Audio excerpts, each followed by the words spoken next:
Basically, what I've noticed driving around Lusaka, the only billboards you see are for the president and his party.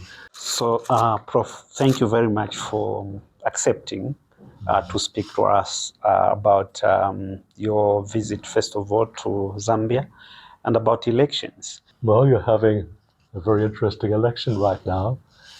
And unlike many other elections in other parts of the world, particularly in Africa, but also the Middle East, the Far East, we anticipate that although these elections could be controversial, they'll be largely free and fair. There's a trend towards elections, although only 25% of the world's countries do have elections, and not all of them are free and fair.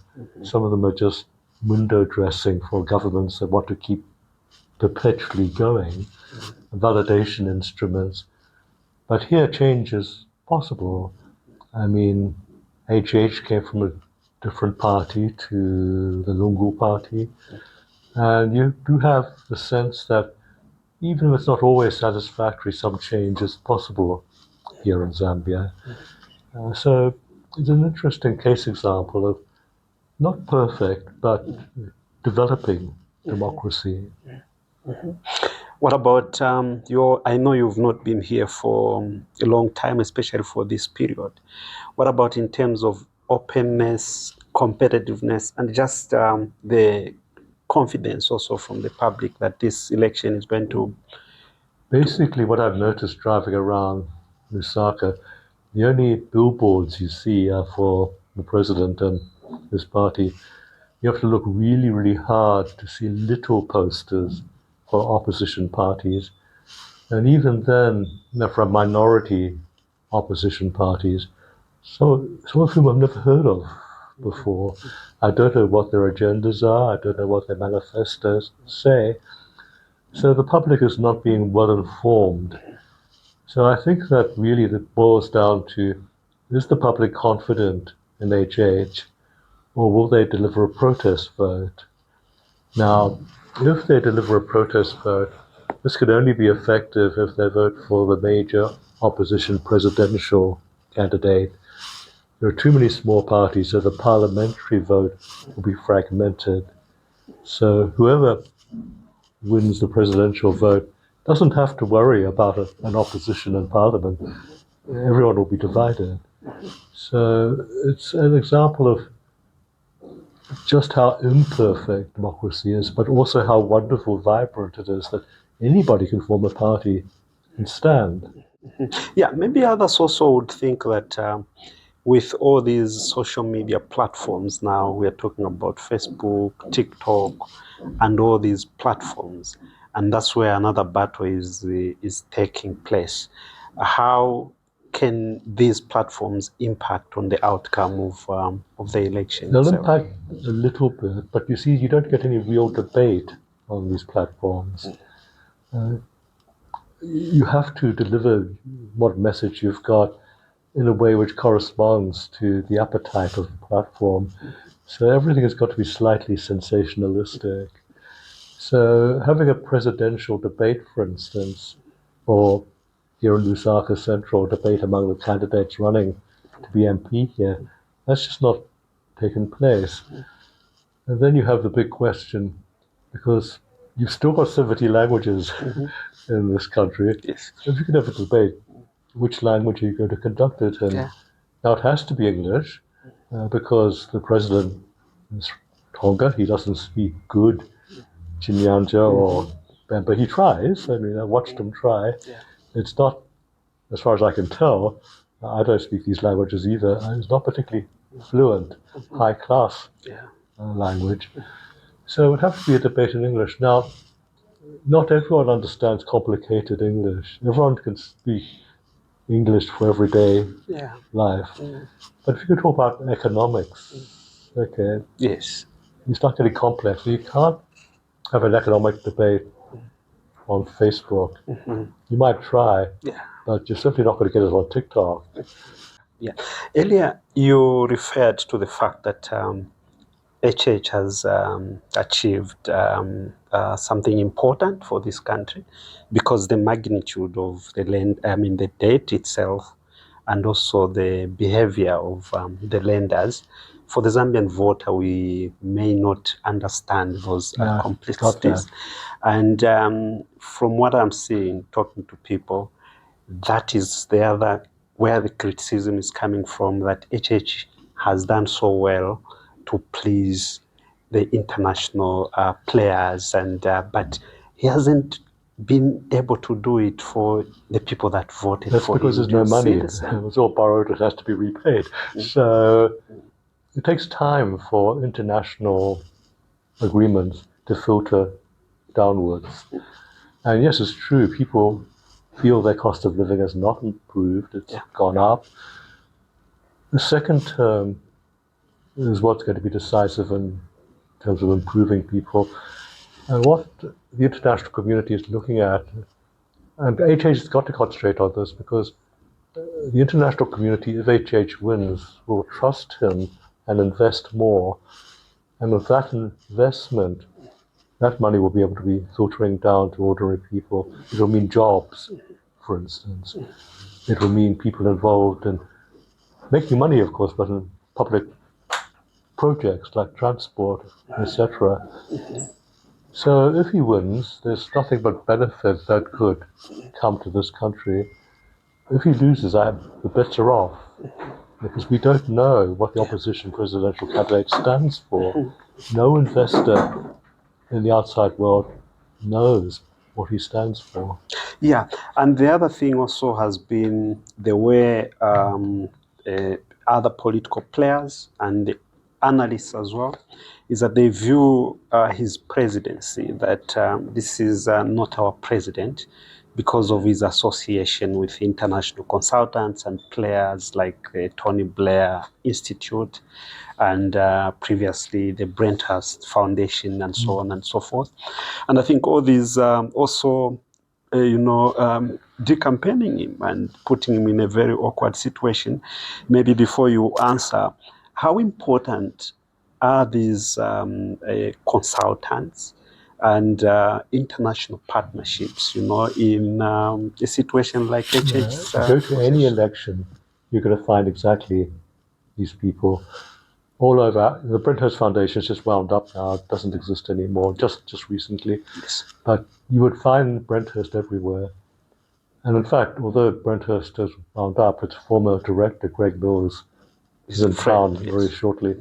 So they're still involved, but they don't have that kind of effect. If I do anything, I used to be the dean at I've been the dean at 3 universities in the UK. I relied on consultants when I had complex economic issues to sort out at university level. Everyone uses them. If you're a businessman or a businesswoman, you need them. You need them. The political party needs them. You can't do a complicated world by yourself. As for the Tony Blair people, I don't rate them at all, so they might be here. They're not giving good advice. Brenthurst, because they're very experienced, but as I said, they've welled up now. But everywhere you go, every election on earth, you're going to get such people. I mean, you look at what's going on in the Middle East, they're all over the place in the Middle East. As well as Africa, I work in the Middle East as well. You can't avoid. Okay, but even when you need them, how should we deal with them in terms of how transparent are our governments when they are engaging these consultants to help develop policies and give advice? You give the consultants a very clear agenda. We want you to help us with A, B, C, D, and you publish that to the general public. These people are here to advise on this, this, this, and this. So even in the hiring of consultants, you need to at least attempt some transparency. Now, every government likes to play things close to its chest. So does every opposition party. They don't want to give away their secrets before the actual election. Coming to the issue of election observation, you were part of the pioneers I read somewhere, in developing these concepts. How important is this work, election observation? Because usually critics have said, look, these are the people who just come in. They don't understand the dynamics of the countries, and they only rate elections no, of based on course. No, voting look, there. but when you rig an election these days, it's not like in the old days, okay, where it was done manually. You know, people would come and stuff ballots, paper ballots into the collection box. What you've got, I mean, this hotel is full of SADC, Great Lake observers, the Commonwealth observers, the European observers. You know, they're all headquartered here in Lusaka. But what they've done this time is they've spread out to the provinces, and it differs in good times.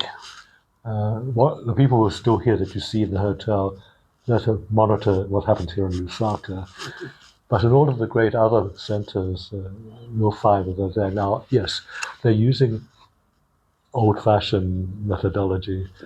And yes, when I look at what they're doing, that's no different from what I made up in 1980 in Zimbabwe for the independence elections. There'd be no election observation before 1980. And I was told, go out there and set up an observation. And I said, how do we do this? And they said, we don't know. It's not been done before. You know, make it up. The rest of us are coming in a week. We want a methodology.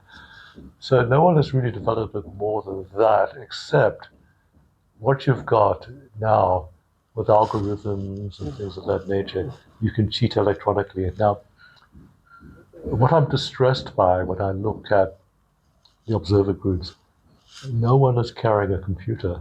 Because they might have a computer geek, but do they know how to track the algorithms? So if observers are able to master that kind of tech, that kind of command of algorithms, then cheating becomes very, very difficult. I know you've only been here for a short time, but this is not your first time coming to Zambia. What have you seen on the ground? Is this country going forward, making progress that is required? Some parts are. Some parts are definitely making progress. But as I was saying, I went down to George compound just yesterday. I was very, very upset by how George had gone down. And it was already not a rich place. It's always a poor place. Now it's even poorer. So what you've got is improvement, but it's not evenly spread. Now, you can't have a society with such huge differences. There's got to be some closing in of the different classes, the different income levels. So any new government has got to concentrate on equalizing what is available to the people. That takes money. So if I want to build a new engineering college, that's tens of millions of US. This country has got veterinary schools because the Japanese built them. Yeah. They've got agricultural schools because the Chinese built them. You've got to build things that make sense in the slums, in the poorer areas, and you've got to build them yourself. You've got to equalize facilities that are available to the formal sector, to the informal sector, because it's the people selling tomatoes on the roadside who need to be brought up. And no government has thought about how to do that, if they think about that at all. But the miracle in Asia, the countries in Southeast Asia, and I was helping the Malaysians to do this many, many years ago. They brought up the informal sector, and particularly young people involved in the informal sector. They just gave them money, but they said, in order to accept this money, you've got to come to business training. Then you get the money, and now we are not going to monitor how you do your business.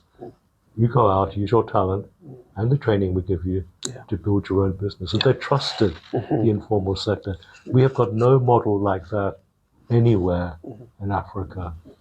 Yeah, because I know, like, for this government, their flagship development program has been CDF.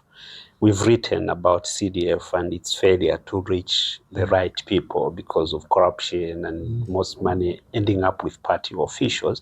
And it's quite substantial sums going there. What is it that government can do to help address what you've seen in George and other places? Because, like you've said, the gap is widening between the will rich keep and the widening. poor, and that is causing problems. Like now, an election that is not supposed to be closely fought all of a sudden becomes a contest. No, indeed, and it's good that it's a contest. Make the president work to get a second term. You've got to let people cut out the middleman.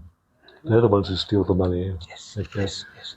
You've got to let people access loans, access grants directly. You can do this electronically. Okay? Cut out the middleman entirely. Let it all be done by computers. Okay? Yeah. But that means you've got to make people computer literate. So one of the first things you do in bringing up people in the so-called underclass is to give them access, easy access, in the slums themselves, to computer literacy.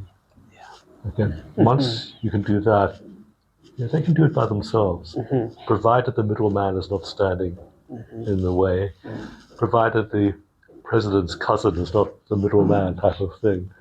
I'm not saying that about Zambia, but that does happen in other countries. Yeah. So you've got to trust the people.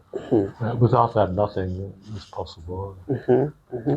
Coming back to the elections, as we draw closer to our discussion, looking at the Electoral Commission of Zambia, they're doing a brilliant work, of course, organizing the elections and making sure that everything goes well on the polling day.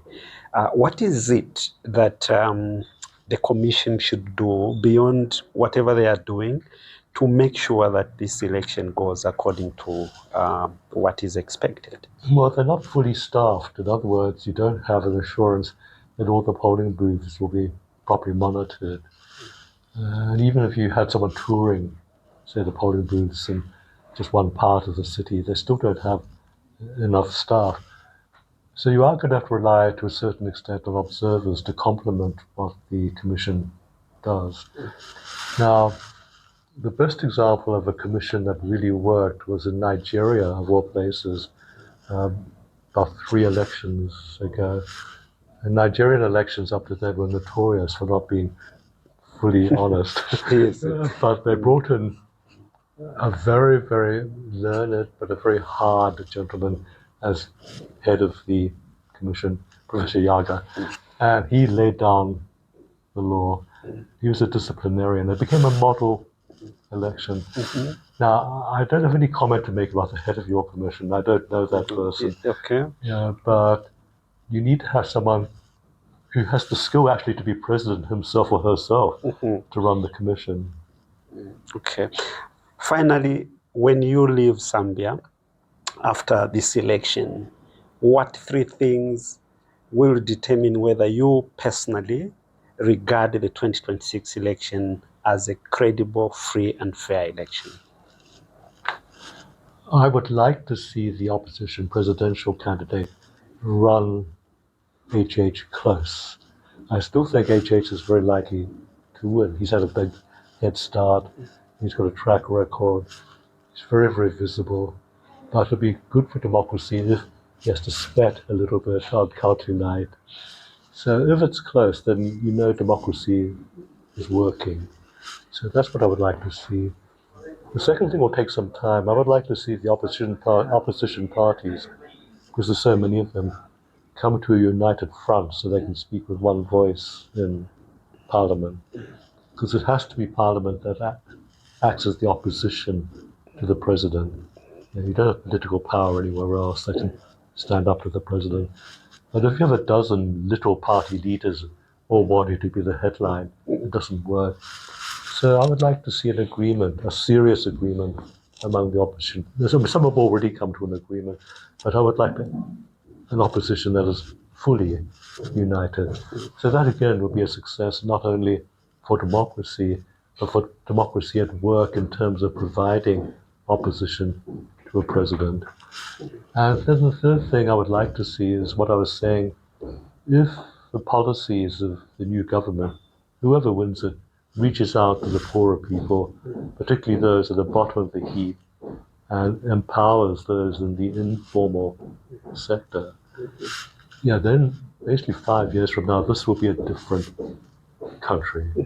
But if you don't trust the people, it doesn't work. Now, you had an attempt in South Africa underneath Thabo Mbeki with the Black Economic Empowerment Program, but that didn't work for two simple reasons. It was party-centric. If you were a friend of the ANC, you got the contract.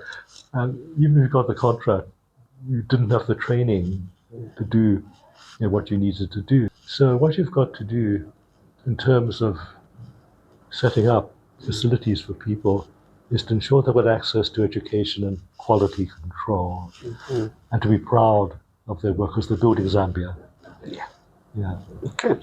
Thank you very much. Pleasure. Okay. Appreciate. And And wishing you all the best.